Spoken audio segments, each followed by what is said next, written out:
घर घर टीका लस कल्याण उपक्रमाबाबतची बातमी। कल्याणमधल्या या उपक्रमात आता अनेक जण झोकून देऊन काम करतायत। बघूया अशाच एका लसीकरण हिरोची कहाणी।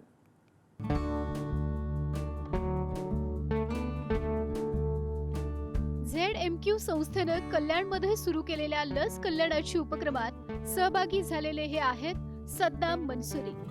कल्याण पश्चिमेच्या सांगळीवाडी परिसरात घरोघरी जाऊन नागरिकांमध्ये लसीकरणाविषयी जनजागृती ते करतात। सद्दाम मनसुरी पेशानं एका कंपनीत कामगार आहेत, पण गेली 10 वर्षे ते समाजकार्यात अग्रेसर आहेत। त्यांचा दांडगा जनसंपर्क आणि लोकांमध्ये त्यांच्याविषयी असलेला विश्वास याचा फायदाही लसीकरण मोहिमेत होतोय।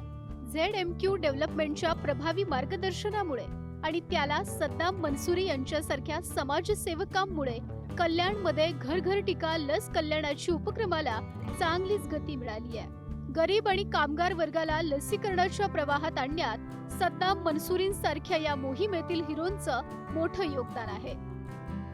लसीकरण आपको पता है जो बच्चों में दिया जाता है टीके के बारे में? आपने लगवाए सारे बच्चों को टीके?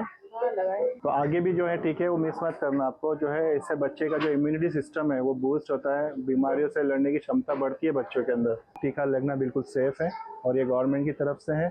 और इसमें जो मिथ फैलता है कि बच्चे बीमार होते हैं, तो ऐसा कुछ नहीं होता है। जो लसीकरण है वो एक प्रोग्राम चल रहा है यहाँ पे, हम जो आपको अवेयरनेस दे रहे हैं इस बारे में कि जो है कोई बच्चा रह ना जाए, हर एक को जो है टीका लगना बहुत जरूरी है, जिससे बच्चे स्वस्थ रहते हैं।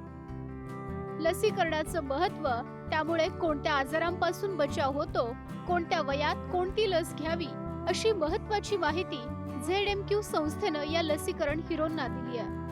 सद्दाम मनसुरी ती माहिती घरोघरी जाऊन देतात, त्यातून लसीकरण मोहिमेला गती मिळते। अशाच लसीकरण चॅम्पियन्समुळे ZMQ, कल्याण डोंबिवली महापालिका आणि पुढारी मीडियाच्या सहकार्यानं लस कल्याणाची मोहिमेला मोठं यश मिळतंय।